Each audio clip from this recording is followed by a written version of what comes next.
Ito talaga, sir. Meron buhay namin. Tapos, may nangyari po sa anak ko po, sir. Ano nangyari? Samantalaan po, sir. Gusto ko talagang makamit ang hustisya, sir. Daw ng alak po, sir. Tapos, hinalo po. Tapos, dinala daw sa bahay. Tapos, pagkatapos ng pininggan nila, pinasok po yung ari na lalaki. Ang buhay po, sir. Ito ko po makamit ang hustisya, sir. So, Tay, ano yung mensahe mo doon sa gumawa ng kalokohan sa anak mo? Gusto ko pong makulong, sir. Pagbayaran nila yung ginawa nila sa anak ko. Kaya talaga, makulong ka. Wala kayong awa, wala kayong puso. Saan ka galing, Tay? Bumili po ng bigas, sir. Bili ng bigas. Oo. Ilang kilo yan? 1 kilo po, ito po ang kaya, Bakit 1 kilo lang? Walang pambili, sir. Oo. Anong pangalan ni tatay? Ruben po. Tatay? Ruben Bulato po, sir. Ilang taon na po kayo, Tay? 49 po. 49 po. 49. Ilan po anak nyo? 8 po. Lahat yan anak nyo? Opo. Upo kayo mga anak, upo kayo. Yan, urong kunti doon. Pwede ba umakyat tayo, may pagkwentuhan? Opo. Sige tayo, urong ka doon kunti tayo. Akyat din ako. No? Bakit tayo? Tagilid na yung bahay mo. Ba't di mo pinatuwad? Ay, pinatayo ng straight. Dahil po sa bagyo, sir. Dahil sa bagyo, tumabingi. Opo, sir. Hindi, aakyat ako, hindi tutuluyan to? Hindi po. Hindi naman. Sige, upo ka tay. Pwede bang makiupo rin ako? Opo. Ayup! Matibay pa naman siguro to. Hala, umaalog na. Umalog, sir. Umaalog. Pero, gaano na po kayo nakatagal nakatira dito, tay? Nung pinanganak po ako dito na ako. Itong bahay na to? Opo. Sir. Bakit? Kanino ba bahay to? Bagong pagawa lang po ito, sir. Okay. Dahil sa tatay ko po. Pinagawa ng tatay nyo. Tapos dito ka pinanganak. Opo, sir. Asan yung tatay nanay mo? Patay na po, sir. Kaya ikaw na po ang nagmana. Opo. Kaya pala medyo may kalumaan na. Opo, sir. Anong trabaho ni tatay? Po. Nakikiupo lang po, sir. Okay. Dito. Saan ka punta? Diyan ka ay. Upo ka lang muna, anak. Upo ka lang. Diyan ka ay. Okay. Yan. Ano pangalan mo ba? Mbe. Ha? Mbe. Ikaw? Robin Jr. Ilang taong ka na? TV. Ikaw? 8. 8. Ikaw? Ilang taong ka na? Ha? 7, 8. Ikaw? Ilang taon ikaw? 12 po to. Ha? 12. 12 na siya. 7, 8, 12. Tapos yun, ikaw, huwag katago na. 16 po yan. 16. Ikaw? 18. Tapos siya. Opo. Anak nyo pa rin yan. Opo. Ilang buwan na siya? Isang buwan pa lang po. Isang buwan pa lang. 2, 4, 6. Sabi mo 8. Asan yung dalawa? Nandun sa Baguio po yung isa. Sa Baguio? Opo. Ilang taon na? Yun nasa Baguio. 15 po. 15? So, ibig sabihin, panganay ka? Sino panganay? Yung rumar po. Ito manugang lang po ito. Manugang na yan. Okay. So, sa 8 mong anak, 8 yung anak nyo. Opo. Tapos dito kayo. Hindi ba gumagalaw to pag gabi? Hindi po. Ba't tumawa ka?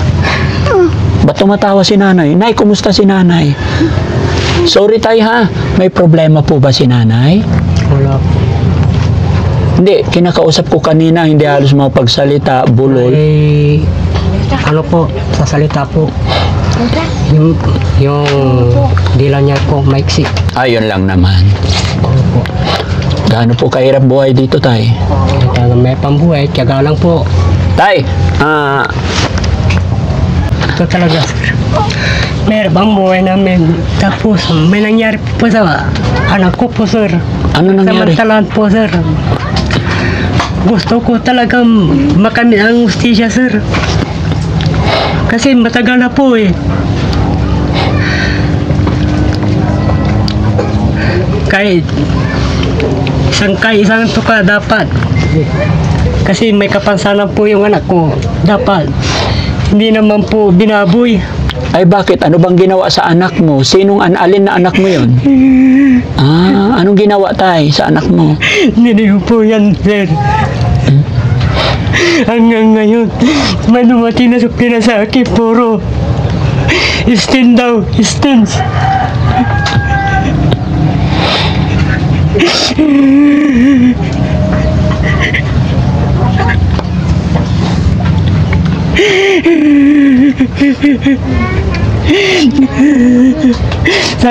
Kasi sir, sa hirap ng buhay po, sir. Paanong ginawa? Ano bang ginawa sa kanya tay? Pinagsamantalaan po, sir. Kaya gusto ko po makamit ang hustisya, sir. Pero nasa kaso na rin. Opo, pero matagal na po. Ilang taon na po? Jesus po yun. Hindi, gaano na katagal yung kaso? Mga 4 na buwan na po. 4 na buwan. Tay, ganun talaga ang kaso, medyo matagal. Buwan, hindi lang buwan po yan. Pero, Pati yung lalaki, palagi dito. Hindi pa nahuhuli. tiga dito lang po. Sa barangay po. Sa kabilang barangay po. So, anong status ng last hearing nyo po? Ano nangyari? Wala pa po. Ano sinasabi sa inyo? Basta Pwede ba ikwento mo sa amin paano ba nangyari sa anak mo? Pininom daw ng alak po, sir. Tapos, hinalo po. Tapos, dinala daw sa bahay. Tapos, sinubadan po. Tapos, pininggir nila yung ari ng anak ko po. Tapos, pagkatapos ng pininggir nila, pinasok po yung ari na lalaki. Kaya hindi ko po alam ang gagawin ko, sir. Minsan, kahit nakikiupa ko, minsan, nawawala ako ng isip sa problema. Kaya nga, kahit may pangbuhay, ginagawa ko pa yung obligasyon ko sa kanila para mayroon ako ipakain sa kanila. Ano bang sabi mo may kapansanan yung anak mo, PWD? Ano ba sakit ng anak niyo po? PW po, Ano po sakit niya? yung sa dila po. Yun lang. Pero sa isip okay naman. Minsan, yung isip niya paiba-iba. Ilang taon siya nung nangyari yon? 16 po. Hanggang ngayon, 16. Ilang taon siya ngayon? 16 po. 16 pa rin. So, ibig sabihin, bago pa lang nangyari. Opo, nung namatay yung bayaw ko dito, sa kabila. Kaya nga, hinanap ko pa nga yan nung August 20 po, sir eh. Nangyari po. August 28 nangyari. Bago pa lang. Nung lalaki, lakad na lakad. Palagi dito. Kaya namumblema ko, hindi ko yung pinapalis. Di bali at least tayo, nakaakyat na sa kaso kanyo, di ba? Opo. Basta ituloy-tuloy nyo lang po. Saka wala ko talagang financial talaga, sir. Yung anak nyo po ba nakakausap? Opo, sir. Paano napunta doon sa kanila? Paanong nangyari? Nung namatay po yung bayaw ko dyan, Tapos? nagbibigay ng mga lugaw. Ibandang alauna po, nawala na po. Hinanap ko po hanggang doon po sa labasan po. Oo. Sa kabilang barangay, hindi ko na mahanap. Umuwi ako. Tapos, kinamuga ng Bernis. Dumating. umaga na, bandang alas 7. Namumukla yung bata. Tinanong ko siya, saan galing? Doon daw sa Kanansur.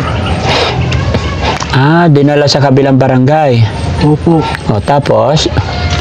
Tinuro pa yung bayan na pinang-anuan nila.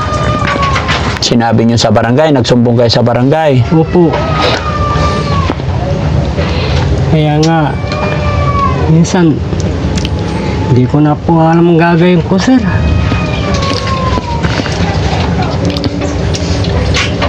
Namumuglima nga ako para may pagkain ko sa kanilang mga anak ko.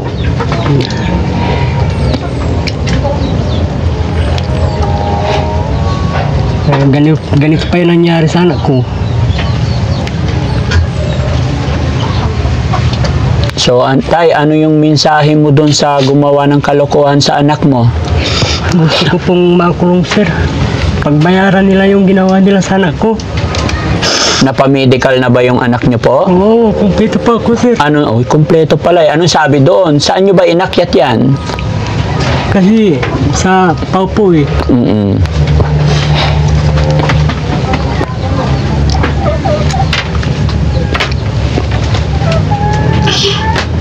Gusto kong makulong yung gumawa sa kanya. Kailangan ituloy ninyo ang kaso, Tay. Wala pa kayong counter affidavit? Wala pa po, sir eh. Kaya nga, sabi ko, sir, ang tagal. Paano nyo nalamang na-rape talaga yan? Palaging humiga dahil itong bata na to nasa lula niya. Nung umuwi dito, kasi pupunta daw sila ng Maynila, yung bayaw ko. Redyo naman. Kompleto naman na pala sa medical eh. Ang gusto ko lang, sir. Gusto ko makami ang hustisya, sir. Tay, makakamit mo yan basta kung may hearing kayo, ipuntahan ninyo, huwag kayong a-absent. Kasi hindi gaano makapagsalita yung bata. Puro language lang po, sir eh. Mas malakas ang ebidensya pag ganun. Kasi pinagsamantalahan may kapansanan. Yung gusto ko pong makulong ka sa ginawa mo sa pamilya ko. Dapat talaga makulong ka. Wala kayong awa, wala kayong puso sa ginawa nyo sa anak ko.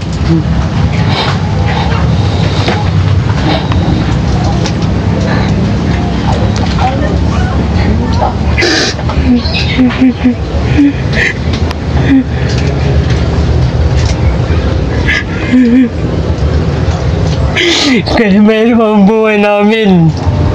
At least, pinapakain ko sa kanila malinis. Kahit isang tuka.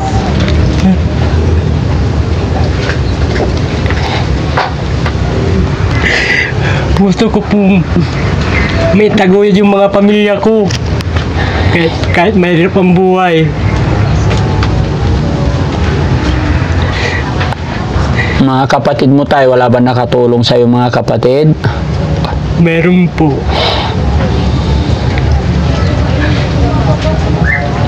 Minsan po busy sila sa pagtatrabaho rin dahil may pamilya sila.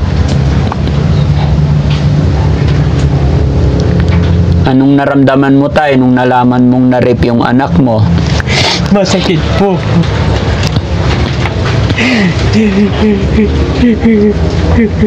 Ganun lang talaga ang buhay. Laban lang. No? Hindi na kami pwedeng makialam sa problema nyo kasi mayroon naman na pong may usapan na kayo. No?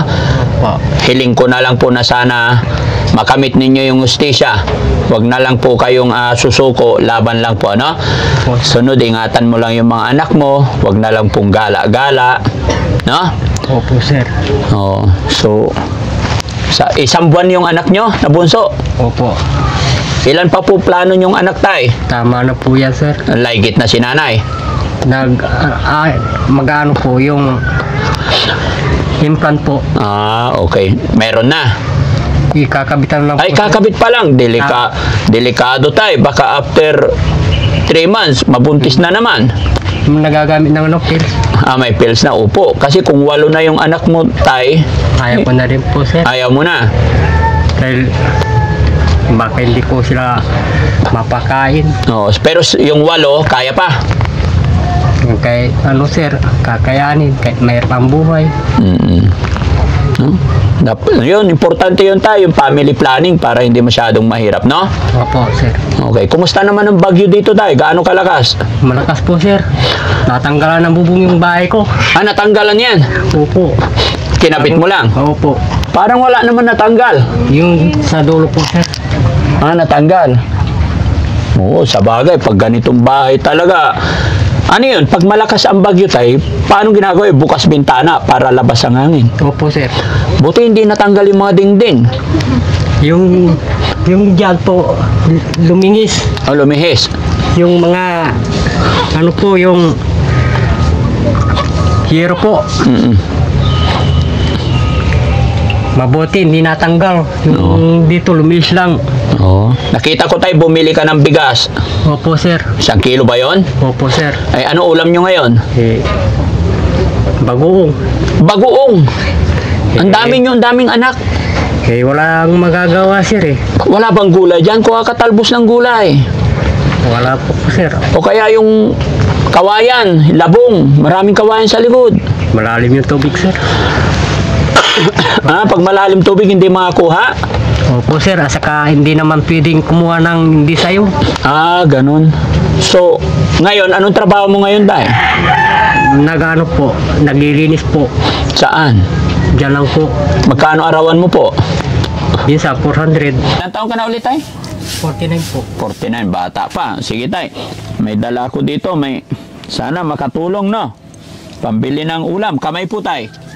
1, 2, 3, 4, 5, 6. Salamat po, sir. Daddy Frank, maraming salamat po sa tulong niyo po. Okay. Pray lang tayo, Tay, ha? Opo. Okay. Maraming salamat po. Sana makabalik pa si Daddy Frankie dito. Opo.